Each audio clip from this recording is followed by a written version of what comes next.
Salut à toutes et à tous, on se retrouve aujourd'hui pour une nouvelle vidéo, la présentation des produits les plus utilisés dans l'aquariophilie.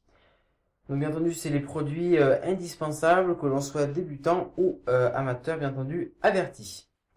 Commençons sans plus attendre donc avec les produits qui sont là pour traiter l'eau. Commençons avec les bactéries, donc les nitrosomonas, qui sont des bactéries qui filtrent et transforment les nitrites en nitrates.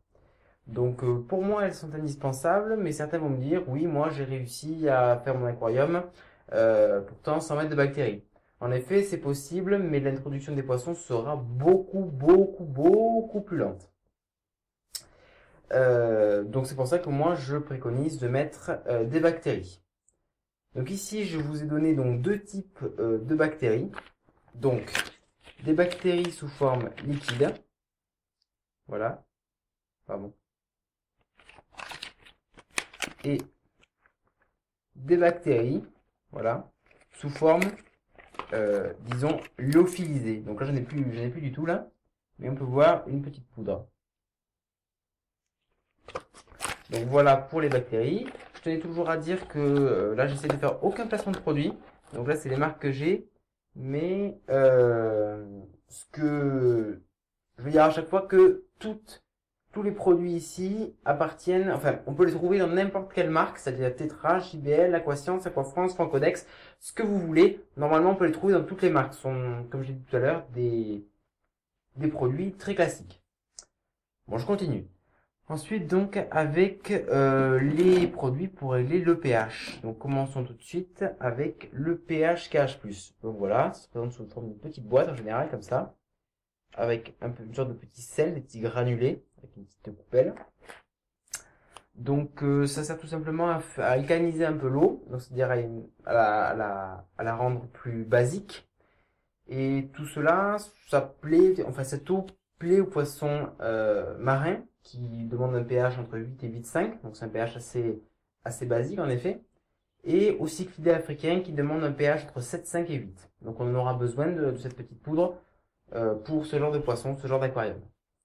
Ensuite, le pH minus, comme son nom l'indique, pardon, il fait descendre le pH, donc il le rend plus acide, il acidifie l'eau, ce qui va plaire à des poissons comme les discus, les néons, disons les poissons amazoniens en général, ou les poissons thaïlandais, qui vivent dans des biotopes avec des eaux assez, disons, acides. Donc c'est intéressant des fois de pouvoir régler son pH plus entre 6 et 6,5, ça peut aider un petit peu quoi. Pour les poissons, je vous répète, amazoniens et thaïlandais. Donc voilà pour régler le pH pardon. Ensuite, continuons avec ici donc l'AquaSafe pardon de chez Tetra, ça existe aussi chez JBL et chez Aquascience. Donc ce qu'on appelle aussi des acclimateurs d'eau si je ne me trompe pas. Ça permet en fait, comme son nom l'indique, d'acclimater l'eau à la vie aquatique, donc l'eau du robinet à la vie aquatique. Donc c'est un produit que beaucoup utilisent. Moi personnellement, je préfère acheter de l'eau osmosée ou directement la produire moi-même avec un osmoseur, puisqu'il n'y a pas de chlore à l'intérieur. Donc oui, j'ai oublié de dire que ça permet surtout d'enlever, bien entendu, tout ce qui est chlore, métaux lourds, voilà comment ça agit, qui sont nocifs aux poissons. Donc, tandis que dans l'osmosée, dans l'eau de pluie, quand on habite en campagne, il n'y a pas de métaux lourds, ni de chlore. Dans l'osmosée ou de pluie, je répète encore. Je dis bien tout à l'heure, je dis en campagne, l'eau de pluie en campagne, puisque si vous habitez à Paris, Bordeaux, Marseille, ou je ne sais encore quelle grande ville, ça va être un peu embêtant puisqu'il risque en effet d'y avoir des métaux lourds dus à la pollution qui risquent de tomber avec la pluie donc dans votre seau d'eau, dans votre eau de récupération si je peux dire comme ça. Voilà. Donc ensuite maintenant on va passer donc aux engrais. Donc ici Ferropol chez JBL, un engrais que j'aime bien, voilà. Mais après il existe aussi des engrais chez Tetra qui sont excellents aussi. Voilà, je tenais aussi à le dire. Donc alors, comment choisir un bon engrais vite fait. Donc il faut bien qu'il y ait ce complexe-là, c'est-à-dire c'est un complexe de minéraux qui sont très importants. Donc il faut forcément qu'il y ait du fer, du bore, du zinc, du magnésium, du cobalt et du bobylène. Enfin, quand je dis du fer, pas forcément, il existe des engrais qui sont très bien sans fer pour les crevettes, puisque les crevettes sont très sensibles au fer. Ensuite, Pour choisir son bon engrais, il faut veiller à ce que il n'y ait pas, vous allez avoir un petit sigle comme ça, donc qu'il n'y ait pas de nitrate NO3 ni de phosphate PO4. C'est très important puisque on l'a vu dans des vidéos précédentes, les nitrates sont très dangereux pour les animaux, mais pas pour les plantes. Voilà, donc c'est bien pour les plantes mais pas pour les animaux. Hein, il faut faire un certain équilibre. Ensuite, les PO4, donc les phosphates, eux, sont très nocifs, que ce soit pour les plantes ou pour les poissons, puisque donc elles tuent les poissons et créent malheureusement des algues. Et personne ne veut avoir des algues filamenteuses dans son aquarium. Donc en conclusion, il faut avoir donc ce complexe-là et il ne faut pas avoir de nitrate ni de phosphate pour un bon engrais. Voilà. Ensuite, on va passer à quelque chose d'un petit peu triste, si je peux dire comme ça, que normalement on n'a pas le droit d'utiliser.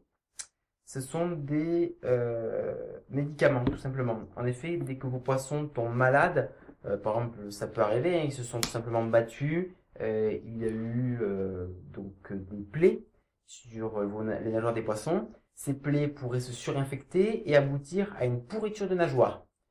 Cette pourriture de nageoire aurait comme effet la mort du poisson, bien entendu. Pour cela, il suffit donc d'utiliser des médicaments, comme ici donc un médicament de chez Tetra, donc le Medica Plus Général Tonic, pardon. Donc ça existe aussi chez JBL, je tenais à le dire. Donc c'est un médicament qui est très bien, voilà. Celui-là il est très général, donc c'est bien quand les poissons se battent.